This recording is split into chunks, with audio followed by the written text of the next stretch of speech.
સ્થાનિક સ્વરાજ્યની ચૂંટણીને લઈને આપણે વાત કરીએ તો ઉમેદવારોમાં અને પ્રજામાં ભારે ઉત્સાહ જોવા મળી રહ્યો છે. આપણે વાત કરીએ તો 2 દિવસ રહીને ભારે મતદાન પણ થવાનું છે. આ વખતે જે આપણે વાત કરીએ તો લોકોમાં ભારે ઉત્સાહ જોવા મળી રહ્યો છે. ઉમેદવારો એડી ચોટીનું જોર લગાવી રહ્યા છે. માંડવી તાલુકાનું મોટા ભાડિયા ગામ એ વિકાસશીલ ગામ છે અને આ ગામમાં ઘણા વિકાસના કાર્યો થયા છે અને હંમેશા હળીમળીને રહેતું અને જે આપણે વાત કરીએ કે દાતાઓ અને સંસ્થાઓના સહયોગથી આ ગામમાં સરકારના પણ સહયોગથી ઘણા વિકાસના કામો થયા છે. તો આજે આપણી સાથે જિલ્લા પંચાયતના પૂર્વ સદસ્ય વિરમભાઈ ગઢવી અને હાલમાં એમણે પોતાની દાવેદારી તાલુકા પંચાયતમાંથી ભાજપમાંથી જ્યારે નોંધાવી છે. વિરમભાઈ, આપનું કચ્છ ભૂમિમાં સ્વાગત છે. સૌપ્રથમ આપણે વાત કરીએ તો આપણા જે મોટા ભાડિયા ગામ વિશે આપણા દર્શક મિત્રોને જણાવશો.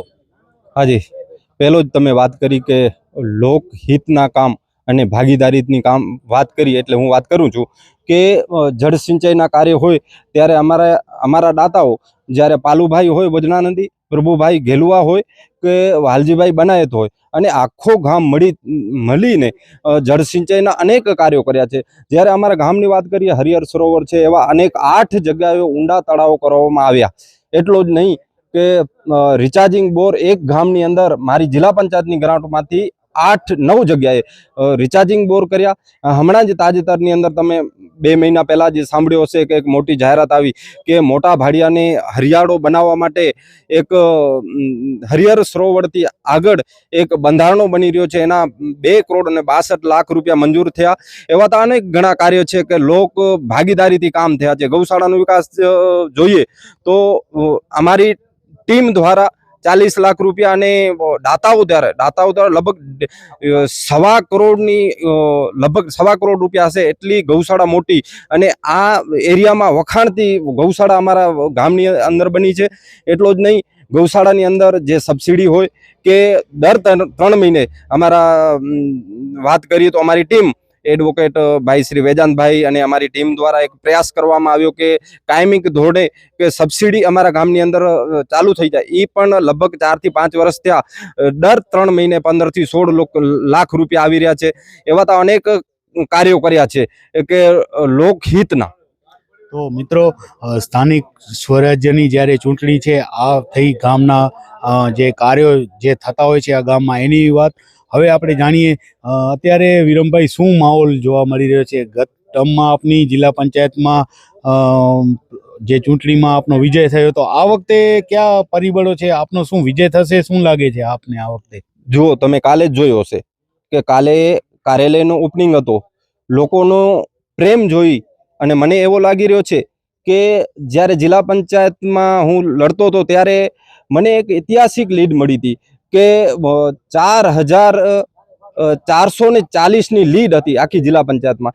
લોકોનો પ્રેમ છે અને ભાડિયા ગામનું તો એક પ્રેમી ગામ છે, ધાર્મિક ગામ છે, ધર્મને માનવાવાળો ગામ છે, ભાજપને માનવાવાળો ગામ છે. એટલે મને લાગે, મને ચોક્કસપણે ખાતરી છે કે લોકો મારી સાથે એવા લોકો છે કે ધર્મ સાથે જોડાયેલા, હું પણ ધર્મ સાથે જોડાયેલો છું. એવી સંસ્થાઓ, ગૌશાળા હોય, સમૂહ લગ્ન હોય, ત્યારે મારો પણ આ ટીમની અંદર સમાવેશ થાય છે. એટલે લોકો મારી સાથે જ, જે વડીલો છે, વડીલોના આશીર્વાદ છે, જુવાન સાથે મળીને અમે કામ કરતા હોઈએ છીએ. મને ચોક્કસપણે વિશ્વાસ છે કે મને ભાડિયા ગામ એક તાલુકા પંચાયત સીટ હેઠળ બહુમતી જંગી લીડ મળશે, એટલો ચોક્કસપણે મને વિશ્વાસ છે.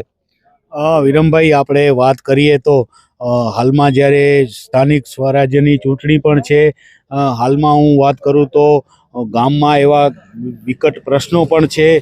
રોડ રસ્તાનો હોય કે આપણે પુલનો હોય, આ મુદ્દાને લઈને શું કહેશો? અને હાલમાં જે આપણે એક ટાંકો છે એનો પણ કામ હાલ રોકાયેલો જોવા મળી રહ્યો છે, એવી મુદ્દાને લઈને આપ શું કહેશો? ચોક્કસપણે જે વિરોધીને કામ કરવું હોય વિરોધી કરતા જ હોય છે અને એની ફરજમાં આવે છે. પણ એ ભારતીય જનતા પાર્ટી જ કામ કરશે. અમે જ મંજૂર કરાવ્યું છે.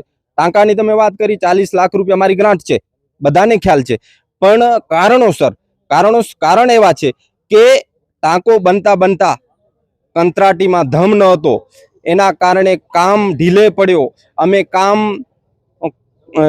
ક્વોલિટીમાં લેતા હતા. એને ચોક્કસપણે જ્યારે ચાલુ થયો ત્યારે પણ સૂચના આપી હતી કે સારો કામ થવો જોઈએ, અમારો ભવિષ્યનું કામ છે, પણ એ કંત્રાટીના કારણસર કંત્રાટીને બ્લેકલિસ્ટ કરવામાં આવ્યો છે. એ કંત્રાટી જે ટાંકાનો કામ રાખ્યું હતું એને બ્લેકલિસ્ટ કરવામાં આવ્યો છે. હવે તમે સમજો છો કે જે અધૂરો કામ છે એ લેવા કોઈ તૈયાર નથી રહેતો. એટલે 3 વખત ટેન્ડરમાં ચડ્યો છે, તે છતાં કોઈ અધૂરો કામ લેવા તૈયાર નથી. એનું પણ નિરાકરણ આવશે. અમે પણ કોઈકને કંત્રાટીને પણ કીધું કે આ ટાંકો ભલે થોડાક રેટ ઊંચા, જિલ્લા પંચાયતમાં પણ વાત થઈ છે કે અધૂરો કામ છે એટલે ચોક્કસપણે કોઈ લેવા તૈયાર ન હોય, પણ એ અમે જ મંજૂર અમે કરાવ્યો છે અને પૂરો પણ અમે ચોક્કસપણે પૂરો પણ અમે કરશું. વિરમભાઈ, હું વાત કરું તો મોટા ભાડિયા ગામ એ એક ખેતી પ્રધાન ગામ છે. ખેડૂતો આ ગામની અંદર વધારે જોવા મળી રહે છે, ખેતી કરતા હોય છે અને બહાર પણ વસતા હોય છે અને ગામનું નામ રોશન કરતા હોય છે. ત્યારે આપણે વાત કરીએ તો કેટલું ગામનું મતદાન છે અને આજુબાજુના જે ગામો છે એ લોકો પણ આ વખતે મતદાન કરવાના છે. તો મતદારોને શું અપીલ કરશો? જો મતદાનની તમે વાત કરી તો 2 તાલુકા પંચાયતના 3700થી ઉપર મતદાન છે અને લોકોને એક જ અપીલ કરીશ કે સાથે મળીને ધર્મ હિત માટે મતદાન કરીએ, લોકોના કલ્યાણ માટે મતદાન કરીએ અને ભાડિયા ગામના વિકાસ માટે મતદાન કરીએ, એ જ અપીલ કરીશ. વાત કરીએ તો આ ગામ દેશ વિદેશમાં જાણીતું છે. જળ સંચય હોય, પર્યાવરણના કાર્યો હોય કે દાતાઓના સહયોગથી, જે સંસ્થાઓના જે સહયોગથી ગામને જે સહયોગ મળતો હોય છે, તો આ એક ગામની વિશેષતા છે. સોશિયલ મીડિયાના માધ્યમથી પણ ધાર્મિક કાર્યો કરવામાં આવતા હોય છે. અન્ય ગામોને પ્રેરણા મળે એવું આ ગામ છે. શું કહેશો? જો પહેલાં પણ તમને વાત કરી, અમારો એવો ગામ છે ને એવા અમારે કાને દાતાર છે ને કે એની વાત જ ન પૂછો. પહેલાં જ વાત કરી કે પ્રભુભાઈ રામભાઈ ગેલુઆ હોય, પાલુભાઈ ભોજનાનંદી હોય અને વાલજીભાઈ બનાયત હોય, માણેકભાઈ મેઘરાજ હોય, એવા તો અનેક એવા ઉદ્યોગપતિઓ છે કે ગામના વિકાસ માટે પોતે જ્યારે અમે ફોન કરતા હોઈએ, ગૌશાળાનો વિકાસ હોય, જળ સિંચાઈનો વિકાસ હોય, ગૌચર સફાઈ, તમને વાત પહેલો કરી કે અમારા ગામની અંદર આખો ગામની અંદર 3 સીમાની અંદર જ્યારે ગૌચર સફાઈ એવી પહેલ અમારા વાલજીભાઈ બનાયતની જ્યારે કંથા હતી ત્યારે થઈ અને આખા વિસ્તારની અંદર 7,500 વૃક્ષારોપણ થયો. એ ક્યારે થઈ શકે? જ્યારે ગામના લોકો જાગૃત હોય, ગામના લોકો ઈચ્છતા હોય કે સારા કામ થાય, ત્યારે થઈ શકે છે આવો બધા. તો મિત્રો, 26 તારીખના આપણે મતદાન કરીએ અને આપણી જે લોકશાહીની જે પર્વ છે એને આપણે ખેલદિલીથી ઉજવીએ.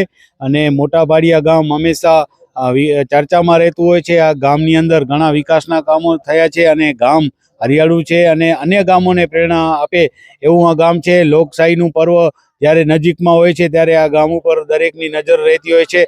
હવે આવતા 26 તારીખના આપણે મતદાન કરીએ અને મતદાન એવા વ્યક્તિને કરીએ કે જે પ્રજાની સાથે રહેતો હોય અને પ્રજાના કાર્યો કરતો હોય. તો હું પરેશ જોશી, કચ્છ ભૂમિ ન્યૂઝ, મોટા ભાડિયા, માંડવી, કચ્છ.